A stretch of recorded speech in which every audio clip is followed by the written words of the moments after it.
I thought we just, we came out with the right mentality for one.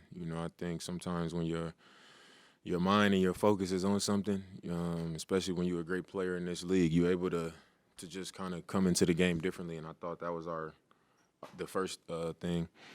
And we got into the paint. I thought our pace was great, so it was like when we got the ball across half court, it was right into the action. We weren't slow. We weren't allowing them to just get into coverages. We were just make or miss. We was pushing the ball up and getting right into it, attacking, getting into the paint, making them help, and making the extra pass. The ball went where it was supposed to. And I think our minds was just right. Our intentions was right. And it just led to a lot of good things, and we sustained it for the entire quarter.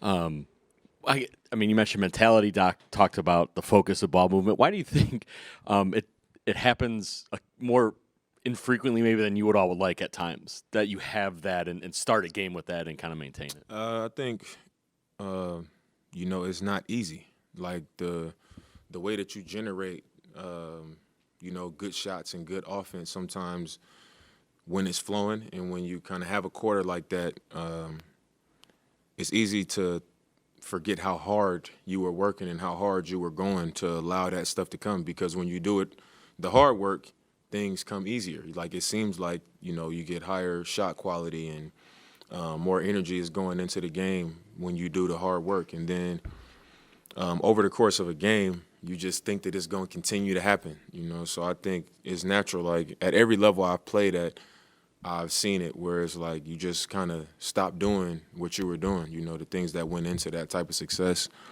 And it's hard to sustain. And then I think you also have to factor in when you're doing it and then the shots stop going in and then the other team starts making shots, you start to try to find a way to answer it instead of just continuing to trust, what you were doing, even when it's not working.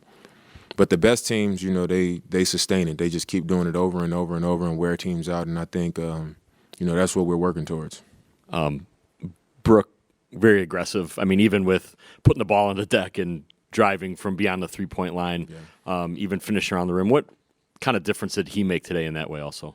I thought he made a huge difference. I think it was a couple times Giannis was having a matchup at the elbow or attacking downhill, and Brooke is just diving to the rim and he just lob it up, and there's just nobody in there bigger than him. And I think the games where Brooke is, sometimes he's rolling, sometimes he's low and taking up space in the paint, we look and feel bigger out there. And, I think tonight was just one of those nights. He just decided, I'm going to play a physical game, I'm going to be in the paint. We saw that, the size was in our favor, and, he played a great game. He took up a lot of space, and his size was evident out there.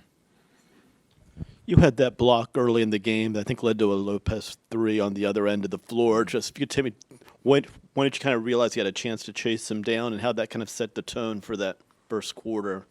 I think, one thing we've been talking about is the schemes and the X's and O's and all of that stuff is one thing, but our team's competitive spirit has to be better. I think that's a way to get ourselves going. And in that situation, I was like, I could just attack the ball and try to strip it or whatever, or I could just meet him up top and make a play on the ball. And that was what I did. I was able to get a hand on it, and that led to a good shot for us on the other end.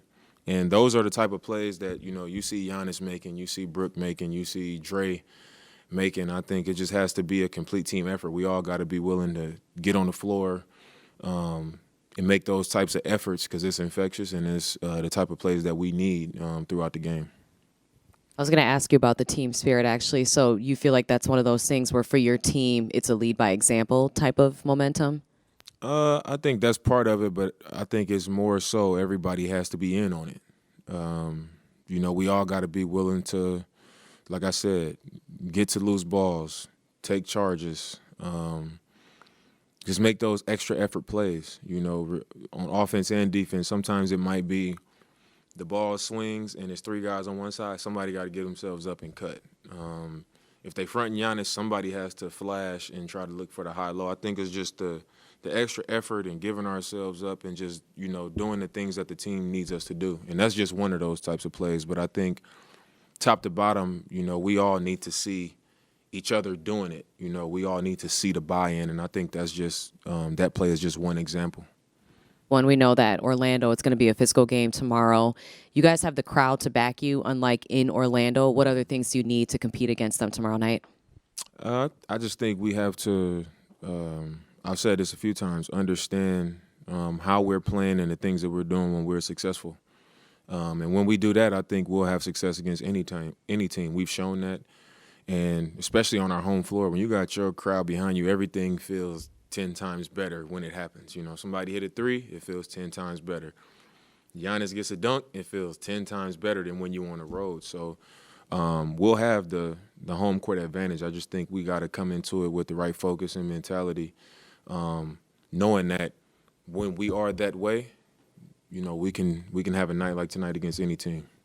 I'm just finally off that. And Doc said this earlier too. He's like, if we could bottle this, and it'd be better than we've seen, I guess, at times with the losses and some stickiness. How can you guys tap into that more often? And I understand the other team gets paid too, but the ball movement or doing those right things with attack a closeout or cut or kind of have that focus and mentality. I think the number one thing is just governing ourselves.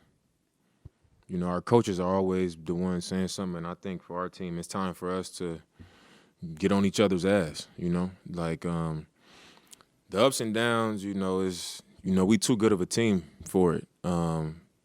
We see what it looks like when we do these things, and when we don't, I think it's just reached the point where we gotta address each other however we need to just be like, enough is enough. And we know what's right and we know what's wrong. We know when somebody's doing their job and they're not, and we got to be willing to, have those kind of uncomfortable moments with each other. And then on the other side, we got to be willing to take it from our teammates if we want to be successful, like we say. I think that's how you hold on to it, because you're gonna have some slippage, you're gonna have some breakdowns, but like we gotta check each other and correct each other when it's going that way, so we can, like Doc said, hold on to this type of spirit and this type of energy that we had in a game like tonight. Dame, sorry. This on Friday, there's Unrivaled is starting. It's like a 3-on-3. WNBA. I was just curious, like if you've kind of are aware of it, just kind of what your thoughts are, if you followed it or. I mean, I'm a WNBA fan, so I've been kind of following along, just seeing who's on what team. I follow a lot of WNBA players, so I think it's cool to have something like that for them where they're not having to go overseas, during their off season and be away from their families. And, we saw the experience that Brittany Griner had. So just the fact that something is being created in their favor where they can still be here and still have the same opportunity to play and to earn something for themselves is, I think is great for them. It shows growth in the women's game. And I'm just interested because, you get to see some of the best WNBA players playing with other players outside of the team that they play on in the W. So that's what I'm looking forward to most, them just mingling. And it's kind of like how we are at All-Star Weekend. You get to play with dudes you never get to play with. And for them having, Unrivaled and being able to do that, I think is pretty cool.